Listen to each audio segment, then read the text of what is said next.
ഒരു 3 P പറയുന്നുണ്ട്. ഒന്ന് പോലീസ്, പൊളിറ്റീഷ്യൻ ആൻഡ് പ്രസ്. എത്രമാത്രം ഗുണം അവർ സമൂഹത്തിന് ചെയ്യുന്നുണ്ടോ അതുപോലെ തന്നെ സമൂഹത്തിന് ദ്രോഹവും ചെയ്യുന്നവരാണ് ഈ പറഞ്ഞ 3 വിഭാഗം. 3 P ആണ്: പ്രസ്, പൊളിറ്റീഷ്യൻ, പോലീസ്. ഇങ്ങനൊരു വാർത്ത ചെയ്യുമ്പോൾ എങ്ങനെയായിരിക്കും അയാളുടെ കുടുംബത്തെ ബാധിക്കുന്നത്, അല്ലെ അയാൾ സമൂഹത്തിൽ ഇറങ്ങി നടക്കുന്നുണ്ട് എങ്ങനെയായിരിക്കും എന്നുള്ള പല ആലോചനകൾ എന്നെ ബാധിക്കാറുണ്ട് ചില വാർത്തകളിൽ. അപ്പം ഞാൻ ചില മയപ്പെടുത്തലുകൾ നടത്താറുമുണ്ട്. അത് ചെയ്യുന്നത് ഒട്ടും ശരിയല്ല. ഒരു മാധ്യമപ്രവർത്തനം സംബന്ധിച്ച് അതിൻ്റെ അകത്ത് എന്ത് സംഭവിച്ചാലും, പ്രത്യേകിച്ച് അതിൻ്റെ അകത്തൊരു വരുന്നത് വരട്ടെ എന്ന് മാത്രം ചിന്തിച്ചുകൊണ്ട് മാത്രം ആണ് വാർത്തകൾ ചെയ്യേണ്ടത്. അതായത് 0 സെൻറ്റിമെൻറ്റ്സ് എന്നാണ് ഞങ്ങളെയൊക്കെ ജേർണലിസ്റ്റിൽ പഠിപ്പിച്ചിട്ടുള്ളത്. അപ്പോൾ ആ 0 സെൻറ്റിമെൻറ്റ്സ് വെച്ചുകൊണ്ട് തന്നെ ചില കാര്യങ്ങൾ ചെയ്യേണ്ട അവസ്ഥ ഉണ്ടാകാറുണ്ട്, പല കാര്യങ്ങളിലും. അപ്പോൾ അത്തരൊരു കാര്യമാണ് ഇപ്പോഴും വരുന്നത്. എരുമേലി പോലീസ് സ്റ്റേഷനിൽ നമ്മൾ കഴിഞ്ഞ ഏപ്രിലിൽ നമ്മൾ ഒരു വാർത്ത ചെയ്തിരുന്നു. ഒരു മനുഷ്യൻ്റെ കുരിച്ച് നിർത്തി കൂമ്പിട്ടിരിക്കുന്ന വാർത്ത ചെയ്യുന്നുള്ളൂ. അയാളുടെ വലിയ മിടുക്കനൊന്നുമല്ല, ഇപ്പോഴേ പറഞ്ഞേക്കാം. ഏതാ ഈ ഇടി കിട്ടിയവൻ, അയാളുടെ എന്തോ ഒരു കഞ്ചാവ് കച്ചവടമോ അങ്ങനെ സംഭവത്തിലാണ്. പക്ഷേ അതിൻ്റെ പേരിൽ അത്രമാത്രം ക്രൂരമായി മർദ്ദിക്കേണ്ട കാര്യമില്ല. അത് മാത്രമല്ല, ഈ മർദ്ദിച്ചെന്ന് പറയുന്ന പോലീസുകാരൻ അയാളുടെ യൂണിഫോമിലല്ല. 2-3 പോലീസുകാരുണ്ട്, അയാൾ യൂണിഫോമിലല്ല എന്നുള്ളത് വളരെ ശ്രദ്ധേയമായ കാര്യമാണ് എന്ന് നിങ്ങൾ ഓർക്കണം. അത് ആ സംഭവം നമ്മൾ കൊടുത്തു. ഏതാണ്ട് 8 ലക്ഷത്തോളം ആൾക്കാർ ആ വീഡിയോ ഓൾറെഡി ഇപ്പം തന്നെ കണ്ടു കഴിഞ്ഞു. ഇപ്പോൾ മറ്റൊരു കാര്യം കൂടെ വന്നിരിക്കുകയാണ്. ഞങ്ങൾക്ക് ഇത്ര ഒരു വാർത്ത കൊടുത്തില്ലെങ്കിൽ ഉറക്കം വരത്തില്ല. ഇത് മനസാക്ഷിയുടെ മാത്രം പ്രശ്നമാണ്, അല്ലാതെ ഏതെങ്കിലും തരത്തിൽ സമ്മർദ്ദത്തിന് വഴങ്ങിയൊന്നുമില്ല. ബിബിൻ സ്കറിയ എന്ന് പറഞ്ഞ ഒരാൾ എന്നെ വിളിച്ചിട്ട് നടത്തിയ ഒരു ഫോൺ സംഭാഷണം, അയാളുടെ ചില സാങ്കേതികമല്ല, ചില പ്രത്യേക കാരണങ്ങളാൽ നമ്മുടെ മാനുഷികമായ ചില പരിഗണന വെച്ച് അയാളുടെ മുഖം നമ്മൾ കൊടുക്കുന്നില്ല. അയാൾ എപ്പം വേണമെങ്കിലും വരാം എന്ന് പറഞ്ഞു. പക്ഷെ അങ്ങനെ വന്നു കഴിഞ്ഞാൽ പിന്നെ നമുക്ക് മാസ്ക് ഇട്ട് മാത്രമേ അത്തരം ഒരു വാർത്ത നമുക്ക് കൊടുക്കാൻ പറ്റത്തുള്ളൂ. എന്തായാലും നമ്മൾ ബിബിൻ സ്കറിയ എന്ന് പറയുന്ന ആ ഒരു മനുഷ്യൻ്റെ ഓഡിയോയിലേക്ക് പോവുകയാണ്. അല്ലെങ്കിൽ മകൻ്റെ മുമ്പിൽ അപ്പനെ അട്ടിച്ചു കഴിഞ്ഞാൽ നേരെ മറിച്ചു പോകാം. അങ്ങനെ ചെയ്തു കഴിഞ്ഞാൽ എങ്ങനെ പ്രതികരിക്കണം? ഒരു പോലീസ് അങ്ങനെ ചെയ്തു കഴിഞ്ഞാൽ എങ്ങനെ പ്രതികരിക്കണം? അല്ലെ അപമാനിച്ചാൽ റിമാൻഡിലാക്കുമെന്ന് പറയാം. അപ്പനെയും മകനെയും ഒരുമിച്ച് റിമാൻഡ് ചെയ്യും. ഈ റിമാൻഡ് എന്താണെന്ന് 74 വയസ്സുള്ള ആ മനുഷ്യന് അറിയത്തില്ല. എന്താണ് ഉദ്ദേശിക്കുന്നത്? റിമാൻഡ് എന്ന് പറയുന്നു. അത്ര അറിവേ ഉള്ളൂ. അപ്പനെയും മകനെ എന്തോ ഒരു കുടുംബ പ്രശ്നമാണ്, അത് അവർ തമ്മിൽ പരിഹരിക്കുകയോ അല്ലെങ്കിൽ എന്തും ആയിക്കോട്ടെ, അതല്ലല്ലോ വിഷയം. അന്നേരം അപ്പനും മകനൊക്കെ അനുഭവിച്ചത്. ഇപ്പം നിങ്ങൾ, എൻ്റെ പ്രിയപ്പെട്ട പ്രേക്ഷകർ, നിങ്ങളുടെ അപ്പൻ്റെ മുമ്പിൽ വെച്ച് നിങ്ങളെ ഒരു പോലീസുകാരനല്ല ഒരു നാട്ടുകാരൻ അടിച്ചു കഴിഞ്ഞാൽ നിങ്ങൾക്ക് എന്തായിരിക്കും നിങ്ങളുടെ പ്രതികരണം എന്തായിരിക്കും? ഒരു പോലീസ് സ്റ്റേഷനിൽ പല പോലീസുകാരുടെ ഇടയ്ക്ക്, വനിതാ പോലീസുകാരുടെ ഇടയ്ക്ക് ഒക്കെ നിൽക്കുമ്പോൾ ഒരു മനുഷ്യനെ ചുമ്മാ അയാളുടെ അപ്പൻ്റെയും ഇനി അപ്പനെ മകൻ്റെയും കേക്കൊക്കെ ചുമ്മാ തെറി വിളിക്കുക, ഇതൊക്കെ അതെന്തൊരു വാക്കുകളില്ല. ഇവരൊക്കെ അനുഭവിക്കുന്ന ആ ഒരു അനുഭൂതി എന്തായിരിക്കും? ഈ പോലീസുകാരെന്ന് പറയുന്നവൻ അനുഭവിച്ച അനുഭൂതി എന്തായിരിക്കും? അപ്പനെ മോനെ ഒരുമിച്ച് ചേർത്ത് തെറിവിടുക എന്നൊക്കെ പറയുന്നത്. എന്നിട്ട് ഇനിയാണ് നമ്മൾ ട്വിസ്റ്റിലേക്ക് പോകുന്നത്. ഇവരെ 2 പേരെയും കോടതി കൊണ്ടുപോയി നിന്നെ അകത്താക്കുമെന്ന് പറഞ്ഞു. 2 അവന്മാരെയും, അപ്പനെയും മകനെ അകത്താക്കുക. എന്തോ കുടുംബ പ്രശ്നമാണ്, നിങ്ങൾ ഓർത്തോണം. കോടതി നിന്നപ്പോൾ ജഡ്ജി ഓടിച്ചു. ആരെ? ഈ പോലീസുകാരനെ ഓടിച്ചു എന്ന് വേണമെങ്കിൽ നമുക്ക് പറയാം. ഹലോ, ജനഗണമനയാണോ? അതെ. എന്താ പറഞ്ഞു? ജനഗണമന സജി എന്ന് പറയുന്ന ആളല്ലേ? സജി. എനിക്ക് എന്റെ ജീവിതത്തിൽ ഇപ്പോഴത്തെ ഒരു നിലവിലത്തെ വാർത്തകളൊക്കെ വെച്ച് നമ്മളിന്ന് ടിവിയും ന്യൂസും കാണാത്തവരാരും ഇല്ലല്ലോ. പോലീസിൽ നിന്നൊക്കെ ഒരുപാട് ബുദ്ധിമുട്ടുകൾ എല്ലാവർക്കും ഉണ്ടാകുന്നുണ്ട്. പക്ഷെ എന്റെ ജീവിതത്തിൽ എനിക്കുണ്ടായ ഭയങ്കര ബുദ്ധിമുട്ടുണ്ടായി. എരുമേലി താങ്കൾ താമസിക്കുന്നുണ്ടോ? പറഞ്ഞു. ഞാൻ ഓലക്കുളംകാരനാണ്. ഓലക്കുളം എന്ന് പറഞ്ഞാൽ അറിയത്തില്ല. മുക്കൂട്ട ലോകം മുഴുവൻ മറ്റേ കാണുന്ന മാറൻകവലയുടെ മണ്ടവശം. മാരടങ്കോല എന്ന് പറഞ്ഞാൽ കോട്ടയം ജില്ലയല്ലേ? കോട്ടയം ജില്ലയല്ലേ? അല്ലല്ല, അത് പത്തനംതിട്ടയില്ല. അവിടെ പത്തനംതിട്ട ജില്ല. ഓക്കെ, പറഞ്ഞു സുഹൃത്തെ. എനിക്ക് തന്നെ ഇപ്പൊ എരുമേലി പോലീസ് സ്റ്റേഷനിൽ ഉണ്ടായൊരു ഭയങ്കര വിഷമകരമായ ഒരു കാര്യങ്ങളാണ് ഞാൻ ഈ പറയാൻ പോകുന്നത് നിങ്ങളോട്. പറഞ്ഞോളൂ. അത് എന്നാന്ന് ചോദിച്ചാല്, എന്റെ ഈ ഞാൻ എന്റെ വൈഫുമായിട്ടൊക്കെ ഇച്ചിരി കുടുംബ പ്രശ്നമുണ്ട്. അതെല്ലാ വീടുകളിലും ഒക്കെ ഉണ്ടാവുന്നതാണ്. പറഞ്ഞു നിങ്ങളുടെ അവളൊരു കേസ് കൊടുത്തു. അതിന്റെ പുറത്ത് ഞാൻ എരുമേലി സ്റ്റേഷനിൽ ചെന്നു. എന്റെ അപ്പന്റെയും കൂടെ പേരിലാണ്, രണ്ടുപേരുടെയും കൂടെ കൂട്ടിയാണ് ഇവർ ഈ കേസ് കൊടുത്തേക്കുന്നത്. അതായിക്കോട്ടെ, അത് കേസ് അതിന്റെ വഴിക്ക് പോട്ടെ. കേസ് അതിന്റെ വഴി. പക്ഷെ ഞാൻ അവിടെ ചെന്നപ്പം നമ്മളെല്ലാവരും ഈ രാഷ്ട്രീയക്കാരെയൊക്കെ എല്ലാരും പരിചയമുണ്ടല്ലോ. ആ കുഴപ്പം ഞാൻ എന്റെ ഒന്നുകൊണ്ട് രാഷ്ട്രീയക്കാരെയൊക്കെ ആയിട്ട് വിളിച്ച് സംസാരിച്ചതിന് ശേഷമാണ് ഞാൻ ആ സ്റ്റേഷനിൽ ചെല്ലുന്നത്. അവര് ഒരു ബിബിനെ അവിടെ പോലീസുകാരായിട്ട് അവിടുത്തെ സംസാരിച്ചു. അവര് പറഞ്ഞു ചെന്നിട്ട് ചുമ്മാ അവിടെ ചെന്നിട്ട് നിങ്ങൾ പറഞ്ഞ എന്നെ ഭാര്യയായിട്ടൊരു വിഷയം ഉണ്ടായെങ്കിൽ അത് അവിടെ ചെന്നൊരു പരസ്പരം ഒരു ധാരണയുടെ പറഞ്ഞു തീർക്കുക, ഒപ്പുവെച്ചിട്ട് ഇങ്ങോട്ട് എന്ന് പറഞ്ഞു. ഞാനും എന്റെ അപ്പനും കൂടെ അവിടെ ചെന്നു കഴിഞ്ഞപ്പോ അവര് പറഞ്ഞു നിങ്ങളുടെ വൈഫ് അവിടെ വന്നിട്ടില്ല.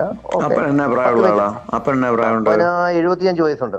75 വയസ്സുണ്ട്. അപ്പന് 75 വയസ്സുണ്ട്. അപ്പനെ എന്തിനാ ഇവിടെ പ്രതിയാക്കിയാണ് എന്റെ വൈഫ് കേസ് കൊടുത്തിരിക്കുന്നത്. ശരി ആയിക്കോട്ടെ. അവിടെ നിൽക്കും. പക്ഷെ അവിടെ കൊടുത്ത് അവള് വരട്ടെന്ന് പറഞ്ഞു. എന്റെ വൈഫ് അവിടെ വന്നു കഴിഞ്ഞ് കേസ് കൊടുത്തു. അവള് വന്നു. ഞങ്ങൾ അവിടെ ചെന്ന് ഒരു മണിക്കൂർ അവിടെ നിന്നപ്പോ എന്റെ വൈഫ് അവിടെ വന്നു കഴിഞ്ഞപ്പോഴത്തേക്കിന് ഞങ്ങളെ നേരെ സ്റ്റേഷനകത്തോട്ട് വിളിച്ചു. നല്ല ഡീസന്റ് ആയിട്ട് അവര് വിളിപ്പിച്ചു. അപ്പൊ കയറി വരാൻ പറഞ്ഞു. ഞങ്ങളോട് ചെന്ന് കഴിഞ്ഞപ്പോഴത്തേക്ക് സംഭവം ഇടയ്ക്ക് ഒരു സംശയം. ഈ വിളിപ്പിച്ച ഓഗസ്റ്റ് 1 തീയതി ഒരു മാസം കഴിഞ്ഞതേ ഉള്ളൂ. ഓഗസ്റ്റ് 1 തീയതി. അപ്പൊ എന്നിട്ട് ഞങ്ങളെ വെച്ചു എരുമേലി SI വിളിപ്പിച്ചു. തൊട്ട് വിളിപ്പിച്ചു. SI അവിടെ ഇല്ലായിരുന്നു. പുള്ളി വന്നു വിളിപ്പിച്ചു. ഡീസന്റ് ആയിട്ട് രാജേഷ് എന്നങ്ങാട്ടാ പുള്ളവര്. രാജേഷ്, എരുമേലി SI രാജേഷ്. ഞാൻ അദ്ദേഹത്തോട് എനിക്ക് കണ്ടപ്പോ ഭയങ്കര ഇഷ്ടപ്പെട്ടു. നല്ലൊരു മനുഷ്യൻ, ചെറുപ്പക്കാരൻ. പക്ഷെ ഞാൻ അദ്ദേഹത്തെ ഇരുന്നു. അപ്പൊ എന്റെ വൈഫിനെ അവിടെ ഇരുത്തി, എന്റെ അപ്പൻ അവിടെ ഇരിപ്പുണ്ട്. അദ്ദേഹത്തെ അവിടെ പുള്ളി ആദ്യം തന്നെ വളരെ മോശമായിട്ടാണ് ഇവര് സംസാരിക്കുന്നത്. SI ഒരു പോലീസുകാരനുണ്ട് അവിടുത്തെ. അല്ല, ഞാൻ അദ്ദേഹത്തെ രൂപഭാവങ്ങൾ കണ്ടിട്ടാണ്. ചെറുപ്പക്കാരനെ കാണുമ്പോ ഇപ്പൊ നമുക്കൊരു സത്യസന്ധത ഇല്ലാത്ത കേസാണെന്ന് എല്ലാവർക്കും അറിയാം. അതിനകത്ത് ചെന്ന് കഴിഞ്ഞപ്പോഴത്തേക്കിന് ഇവര് വളരെ SI പറഞ്ഞു എന്റെ വൈഫിനെ അവിടെ ഇരുത്തി. അവിടെ ഇരുന്നുകൊണ്ട് സംസാരിക്കും. ഞാൻ എന്റെ അപ്പൻ അവിടെ ഉണ്ട്. ഞങ്ങളെ അവിടെ എണീപ്പിച്ച് നിർത്തിയിട്ട് ഇവര് ചോദിക്കണം മാടയാ കൂടെ ഈ കേസിനെ സംബന്ധിച്ചൊന്നും ഇവർക്കൊന്നും അധികം സംസാരിക്കാനൊന്നുമില്ല. നിങ്ങൾ പണ്ടേ കേസുള്ള മാടയാ കൂടെ റിമാൻഡ് ചെയ്യുമെന്ന് ആദ്യം അങ്ങ് പറയുക. ഞങ്ങൾക്ക് ഇതിനകത്ത് ഞങ്ങൾ റിമാൻഡ് ചെയ്യുമെന്നങ്ങ് പറയുന്നു. അപ്പനെ മോനെ കൂടെ റിമാൻഡ് ചെയ്യുമെന്ന് ഇവരങ്ങ് പറയുകയാണ്. അതിനുള്ള വകുപ്പ് എനിക്കും അറിയത്തില്ല. ഇതിനകത്ത് ഞാൻ ചെയ്ത തെറ്റെന്നാന്ന് വെച്ചാൽ അവിടെ അതിലേക്ക് ഞാൻ വരാവേ. അപ്പൊ ഞാൻ ഓക്കെ ഞങ്ങൾ ചെയ്ത തെറ്റെന്നാന്ന് ഇവര് ഒന്ന് സാക്ഷിയുണ്ട്, ഇതെല്ലാം ഓക്കെ ഉണ്ടെന്നൊക്കെയാ പറയുന്നത്. എന്റെ സാക്ഷി എനിക്കറിയത്തില്ല. ഞങ്ങൾ ഇവിടെ ബഹളം വെച്ചെന്നാണ് പറയുന്നത്. എന്റെ ബഹളം വെച്ചതിനകത്ത് വൈഫ് ഫോട്ടോ എടുത്തെന്നോ വീഡിയോ എടുത്തെന്നാ പറയുന്നത്. അല്ല, എനിക്ക് മനസ്സിലായില്ല. ഫോട്ടോ എടുത്ത എന്തിന്റെ ഫോട്ടോ? ഞാൻ ഒരു അസിസി ഹോസ്പിറ്റലിൽ വെച്ചുണ്ടായ ഒരു സംഭവമാണ്. എരുമേലി അസിസി ഹോസ്പിറ്റലിൽ എന്റെ വൈഫ് അവിടെ എന്റെ ഒരു വണ്ടിയുടെ ഗ്ലാസ് അടിച്ച് പൊട്ടിച്ച് ഒരു പ്രശ്നമുണ്ട്. ഞാൻ അതിനകത്ത് കേസും കൊടുത്തിട്ടുണ്ട്. വെച്ചുത്രേ ആ കേസ് ഞാൻ കേസ് കൊടുത്തിട്ടുണ്ട്. ഇതുവരെ അവര് വിളിപ്പിച്ചിട്ടില്ല. അത് വേറെ കാര്യം. അത് രണ്ടാമത് അവിടെ നിൽക്കട്ടെ. എന്നിട്ട് ആ കേസിനാണ് ഇവരെന്നെ വിളിക്കുന്നത്. അപ്പം ഇവര് പറഞ്ഞു നമ്മൾ പറഞ്ഞ് സംസാരിച്ച് സെറ്റിലാക്കാന്നും പറഞ്ഞാണ് ചെല്ലുന്നത് കഴിഞ്ഞപ്പോഴത്തേന് ഇവര് നേരെ എന്നെ റിമാൻഡിലേക്ക് വിടാനാണ് ആഗ്രഹിക്കുന്നത്.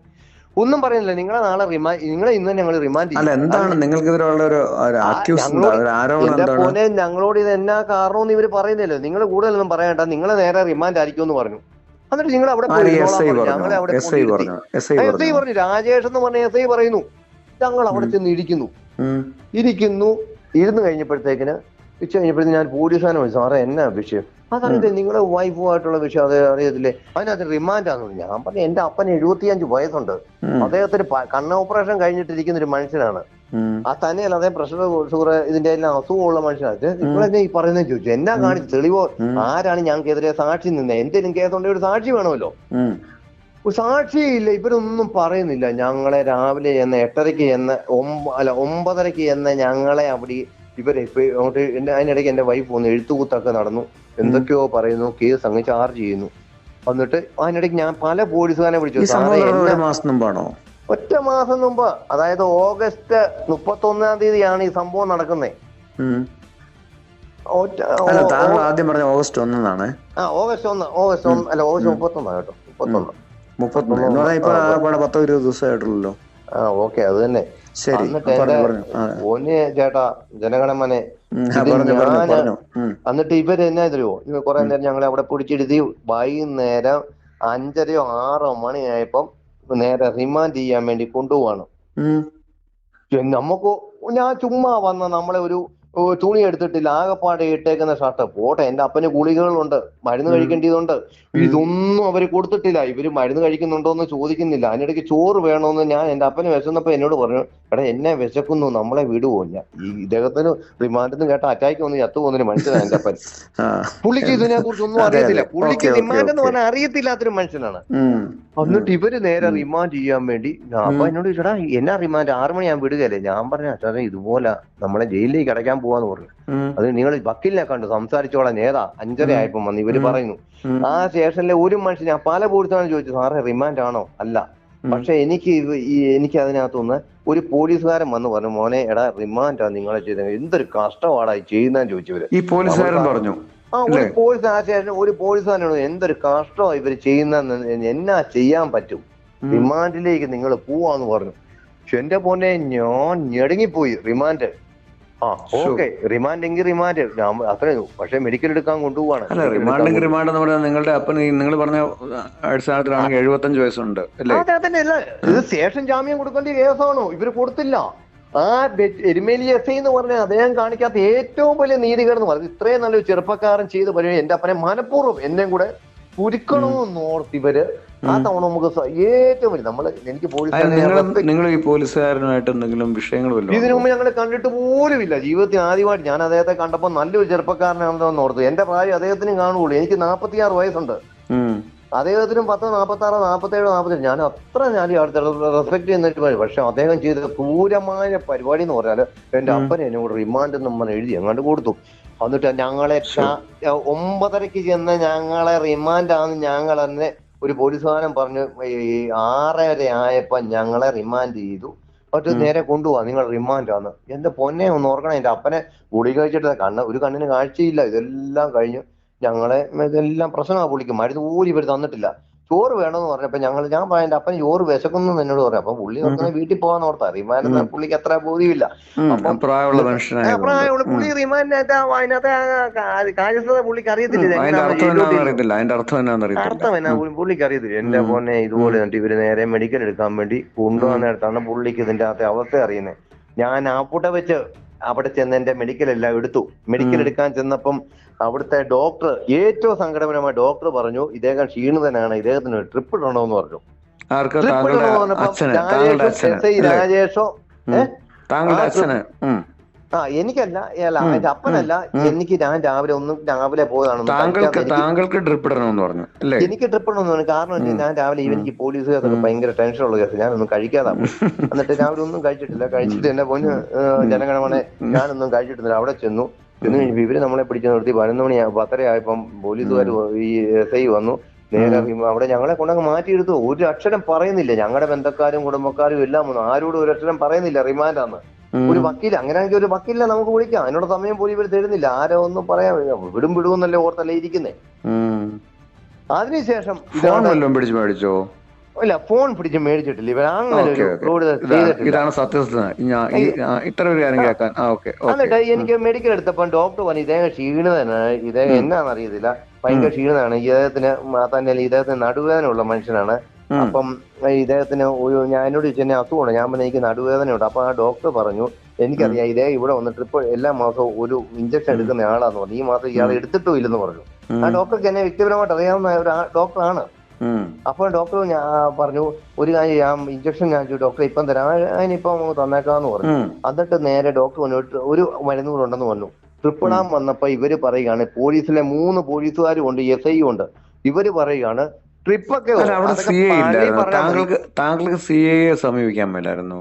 CI അവിടെ അന്ന് അവധി എടുത്ത് ഇരിക്കുകയാണ്. ഞാനിങ്ങനെ അകത്ത് കിടക്കുന്നത് താങ്കളുടെ ഫോൺ എടുത്തില്ലെന്ന് പറഞ്ഞു. അങ്ങനെയാണ് താങ്കൾക്ക് DYSPയെ വിളിക്കാൻ മേലായിരുന്നു. അതിന് എനിക്ക് ഇവരുടെ നമ്പർ അറിയോ? അവിടെ അതിനകത്തുനിന്ന് വിളിച്ചടിക്കാൻ ഇവര് സമ്മതിക്കുകയല്ലോ. അതിനകത്ത് എന്നെ വെള്ളം കുടിക്കാൻ നമ്മൾ ഗൂഗിളിൽ തപ്പിയാൽ മതി കേട്ടോ. നമുക്ക് DYSP ഓഫീസ് കാഞ്ഞിരപ്പള്ളിന്നോ അല്ലെങ്കിൽ കോട്ടയത്തോ അന്വേഷിച്ച് കഴിഞ്ഞാൽ, അല്ല SP ഓഫീസ് കോട്ടയം എന്ന് പറഞ്ഞു കഴിഞ്ഞാൽ നമുക്ക് കിട്ടാൻ സാധ്യതയുള്ള.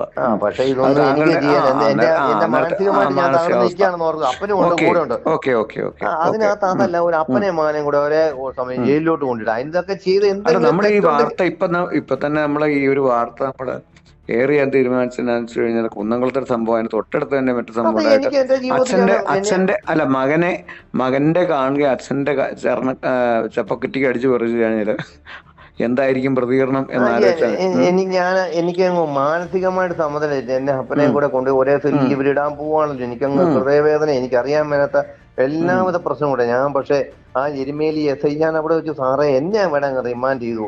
പക്ഷെ ഞാൻ ആ റിമാൻഡ് എനിക്ക് മനസ്സിലായി തോന്നി ഇവർക്ക് എന്ത് സാറേ എന്തിനും വന്ന് റിമാൻഡ് ചെയ്ത് എന്നെ അങ്ങ് റിമാൻഡ് ചെയ്ത് അപ്പനെ മടക്കി കുത്താൻ അറിയാവോ? എനിക്ക് എല്ലാ പരിപാടിയും നമ്മള് പരാജയപ്പെട്ടു ഞാൻ പോയി. എനിക്ക് അപ്പനുള്ളതുകൊണ്ട് ഞാൻ പരാജയപ്പെട്ടു. അതിനുശേഷം എന്റെ മെഡിക്കൽ എടുക്കാൻ ചെന്നു. അവിടെ ചെന്നപ്പോഴത്തേക്ക് ക്ഷീണിതനാണെന്ന് അവിടുത്തെ ഡോക്ടർ പറഞ്ഞു. ഡോക്ടർ അത് എഴുതിയിട്ടുണ്ട്, ആ പേപ്പർ എഴുതിയിട്ടുണ്ട്. എനിക്ക് ട്രിപ്പ് ഇടണമെന്ന് ഇവര് പറഞ്ഞു. മറ്റേ ഇഞ്ചക്ഷൻ എടുത്തു, നടുവിനുള്ള ഇഞ്ചക്ഷൻ എടുത്തു, ട്രിപ്പ് കോപ്പിട്ടു. പിന്നെ അതൊക്കെ ഞങ്ങൾക്ക് ഇവനെ കൊണ്ട് കോടതി ഹാജരാക്കണമെന്ന് പറഞ്ഞു. എനിക്ക് എന്റെ പോലെ എനിക്കൊന്ന് ആദിഭൂതി എല്ലാം എനിക്ക് അതുപോലെ അങ്ങ് വിഷമമായി പോയി. എന്നാ ചെയ്യാൻ പറ്റും? ദീപകുമാര് നേരെ ആ ട്രിപ്പ് ഇടിപ്പിച്ചില്ല. ഈ വെച്ചു എരുമേലി SI ട്രിപ്പ് ഇടിപ്പിക്കാതെ നേരെ കൊണ്ടുപോയി എന്നെ ജഡ്ജിയുടെ അടുത്ത് കൊണ്ടുപോയി. ജഡ്ജിയുടെ അടുത്ത് കൊണ്ടുപോയി കഴിഞ്ഞപ്പോ അവരവിടെ ചെന്ന് ചോദിച്ചു ഇദ്ദേഹത്തിന് അപ്പനോട് എത്ര ജഡ്ജിയുടെ വീട്ടിൽ കൊണ്ടുപോയി. എന്നിട്ട് നേരെ റിമാൻഡ് ജഡ്ജിയുടെ വീട്ടിൽ വൈകിട്ട് പോയി ചെല്ലുമല്ലോ. ജഡ്ജി അപ്പം ചോദിച്ചു എത്ര വയസ്സുണ്ട്? 10-75 വയസ്സുണ്ട്. എന്നിട്ട് ചോദിച്ചു നിങ്ങൾക്ക് സ്റ്റേഷൻ ജാമ്യം കൊടുക്കാവുന്ന കേസാണല്ലോ ഇദ്ദേഹത്തിനെതിരെ, തെളിവ് എന്നാന്ന് ചോദിച്ചപ്പം തെളിവ് ഇവരുടെയിലില്ല. അതാണ് ഇതിനകത്ത് ഏറ്റവും വലിയ എരുമേലി SI പറയട്ടെ, രാജേഷ് എന്ന് പറഞ്ഞ പുള്ളി പറയട്ടെ, എന്റെ അപ്പൻ അവിടെ തെറി പറയട്ടെ, തെറി പറഞ്ഞെന്ന് പറയട്ടെ. എന്ത് എന്നെ അങ്ങ് പിടിച്ചിട്ടോ? ഞങ്ങൾ ആരും അവിടെ തെറി പറഞ്ഞിട്ടില്ല. എന്റെ വൈഫുടെ കേസാ. പക്ഷെ എന്റെ മോനെ ചുമ്മാ അല്ല, ഒരു തെളിവും ഇല്ല. ലാസ്റ്റ് ബഹുമാനപ്പെട്ട ആ ജഡ്ജി എന്റെ ദൈവദൂതനായിട്ട് അവതരിച്ചു. ദൈവദൂതനെ ഞാൻ പറയുള്ളൂ. ആ പുണ്യ മനുഷ്യ സ്ത്രീ അവര് ദൈവതുല്യമായിട്ട് ഞാൻ കണ്ട ഒരു സ്ത്രീയാ. എന്നെ എന്റെ അപ്പനെയും വെറുതെ വിട്ടു. എന്നിട്ട് പറഞ്ഞു 24 മണിക്കൂറിനകം എല്ലാവിധ റിപ്പോർട്ടും ഹാജരാക്കണം. നിങ്ങൾ എന്ത് ഉദ്ദേശിച്ചാണ്? നമുക്ക് ദൈവം പ്രത്യക്ഷപ്പെട്ടായിട്ട് തന്നെയാണ് ഞാൻ അവിടെ കണ്ടേ. ആ ജഡ്ജിയെ, ആ പൊൻകുന്നൊത്തിരിക്കുന്ന ജഡ്ജി, എന്റെ ദൈവമേ ഒരു സ്ത്രീയോ, ഞാൻ എന്റെ ദൈവം അവര് ഒഴിച്ചു. അതാണ് നമുക്ക് എപ്പോഴും വിശ്വസിക്കാവുന്ന നിയമവ്യവസ്ഥ ഇവിടെ ഉണ്ട്. പോലീസുകാർ മാത്രമല്ല, ഇവിടെ ഒരു കോടതിയുണ്ട്. എനിക്ക് ഏറ്റവും റെസ്പെക്റ്റ് ഉള്ള, എല്ലാം ശരിയാണെന്ന് ഞാൻ പറയുന്നില്ല, എന്നിരുന്നാൽ പോലും എല്ലാ കോടതിയിലും എല്ലാ ന്യായാധിപന്മാരും ശരിയാണ്. പക്ഷേ ഒരു 95%, ഈ ശതമാനക്കണക്കൊന്നും എപ്പോഴും ശരിയാകത്തില്ല, ഞാൻ പലപ്പോഴും പറയാറുള്ള പോലെ. എന്നിരുന്നാൽ പോലും ഒരു 3/4 പങ്കും അല്ലെങ്കിൽ 90% എന്ന് പറയുകയാണ് നല്ല ജഡ്ജിമാരാണ്. നമ്മുടെ കമാൽ പാഷയെ പോലുള്ള ആൾക്കാർ, എത്രയോ ആൾക്കാരുണ്ട്, എത്രയോ നല്ല ജഡ്ജിമാരുണ്ട്. കോടതി കൊണ്ടുവന്നാക്കി പറഞ്ഞു, വിട്ടോളാൻ പറഞ്ഞു. ഒരു വനിതാ ജഡ്ജിയാണ്, ഓട്ടിക്കോളാൻ പറഞ്ഞു.